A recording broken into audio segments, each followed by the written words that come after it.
all of the pictures that you've ever seen also from this type of device. Again, nothing has ever shown up in any of them that somebody would call an unidentified flying object. Not that we would call an unidentified flying object, no.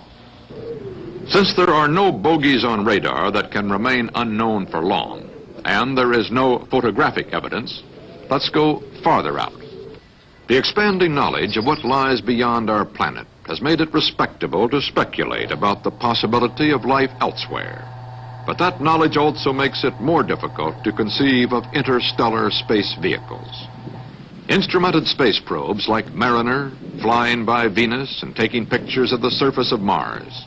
Radar signals from Earth bounced off planetary surfaces and monitored on giant antennae like these have thus far tended to confirm that if there is life there at all, it is in elementary form, not the sort to construct UFOs for exploration of Earth.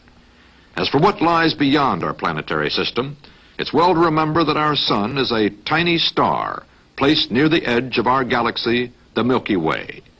Each of these nebulae are composed of millions of suns which might have their own planetary systems where life at various stages of development might exist. But the nearest star, like our sun, is Proxima Centauri. It is 1,000,000 times farther away from Earth than the nearest planet. If it had planets around it and was inhabited by intelligent beings capable of travel through the galaxy, they would have to construct spaceships that traveled at 670 million miles per hour, the speed of light. A round trip from the vicinity of Proxima Centauri to Earth would take more than 8.5 years of Earth time. So those scientists who are inclined to think the universe may abound in intelligent life tend to believe that God's quarantine, as some of them call the distance which separates us, will make radio signals the ultimate form of communication, not spaceships. Great electronic ears have enabled man to listen for electromagnetic signals from the farthest objects in the universe that have so far been detected. This one, 1,000 feet in diameter, in Arecibo in Puerto Rico, is operated by Cornell University for the Advanced Research Projects Agency and is engaged in a number of deep space and planetary projects. If we are not alone in the universe, instruments like this, pursuing carefully programmed listening exercises, may one day bring us a fateful message. The astronomers have long been the leading theorists on the possibility of life in outer space. Astronomer Carl Sagan is consultant to a current Air Force scientific panel. Astronomer Thornton Page was on a CIA committee that investigated UFO reports in 1952. Its conclusion? No evidence of UFOs. Our panel was expected to be, and I think was, objective in its approach and tried to evaluate all the reports without saying they're ridiculous in advance. That has been repeated quite recently, and that is a good reason for talking with Carl Sagan here, because he's in the same position that I was, being the only astronomer in a similar panel. There's not a single verified or checked out report which is at all connectable with the possibility of extraterrestrial life. It doesn't say that I think extraterrestrial life is impossible. Quite the contrary. I think that many of the stars in the sky have planetary systems. We know enough now about the origin of life to make it appear likely that life arises naturally on the vast bulk of these planets.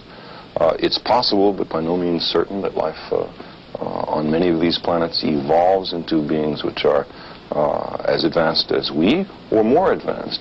And I don't see any reason why we can't imagine that there are civilizations thousands or millions of years in advance of ourselves, capable of technical feats that we can hardly imagine. If you would believe, as the flying saucer cultists would have us believe, that the majority of the saucer reports are due to visitations, then you have a very strange situation. That means several spaceships are coming to the Earth over interstellar distances every day, as if all the anthropologists in the world were to converge on one of the Andaman Islands in the Indian Ocean because they just invented the fishnet there or something. I think it's much more reasonable if you want to speculate on the possibility of extraterrestrial intelligence, that there are very rare visits from from extraterrestrials to the Earth. There's no evidence for this. I just say that's not implausible. But to have several visits a day, I think, is straining credulity. I think a key to what's behind the real belief in flying saucers is most easily obtained if you look at the contact myths. There are several hundred people in the United States who claim to have had personal contact with the inhabitants of flying saucers who have landed. And if you examine these myths, you find that there are some peculiar regularities. The inhabitants of saucers are benevolent. I mean, they're really concerned for our well-being. They're omnipotent, extremely powerful, omniscient, extremely knowledgeable, and they often wear long white robes. Now, this combination is something I've heard in another context. This isn't science, this is religion. And what I suspect is happening is this. We live in very unsettled times. It used to be possible to believe in a personal, benevolent, powerful, all-knowing God who cared about individuals who you could pray to. But now, there's very few people who really believe that, I think. Science, for good or for ill, has destroyed a lot of the traditional theologies. And yet people have the same needs to believe that they always did, perhaps more so because of the times we live in. Well, the flying saucer myths are a really clever compromise. It's a way of having beings that come from the sky, that are worried about us, that are powerful, that are going to step in and prevent us from destroying ourselves, as we very well might, and yet have it in the cloak of science, so that no one can say nonsense that doesn't match science. It's all very pseudo-scientific. I would think that that at least for the contact myths and probably for a lot of the events of people who just see things they don't understand flying overhead, that what's involved psychology and theology and not so much the physical sciences. So, as we have seen, scientists think the evidence is mounting that life in some form exists elsewhere in the universe. But almost unanimously, they find no evidence that anything out there has come here. One thing is clear. You could not keep a spaceship a secret. Too many professionals with too many powerful instruments are probing the skies these days. And too many journalists could not be restrained from trumpeting one of the greatest news stories of all time. It also seems clear that since the security of our world is involved in converting all UFOs immediately into IFOs, perhaps these phenomena are properly the responsibility of scientists and the military, with periodic reports to the public on what they have found, if anything. The rest of us can emulate the scientists by keeping an open mind, since yesterday's fantasy sometimes turns into tomorrow's reality. But we might remember, too, that while fantasy improves science fiction, science is more often served by facts. This is Walter Cronkite for CBS Reports. Good night. CBS Reports, UFO, Friend, Foe, or Fantasy, has been brought to you by International Business Machines, IBM.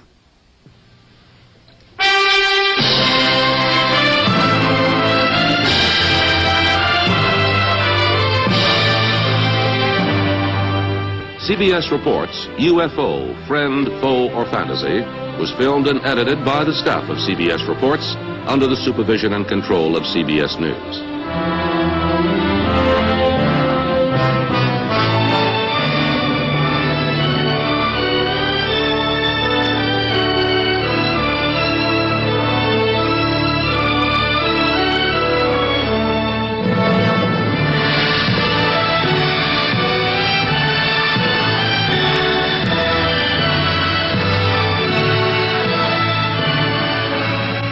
Telescopic film of the galaxies, courtesy of California Institute of Technology and Carnegie Institution of Washington, D.C.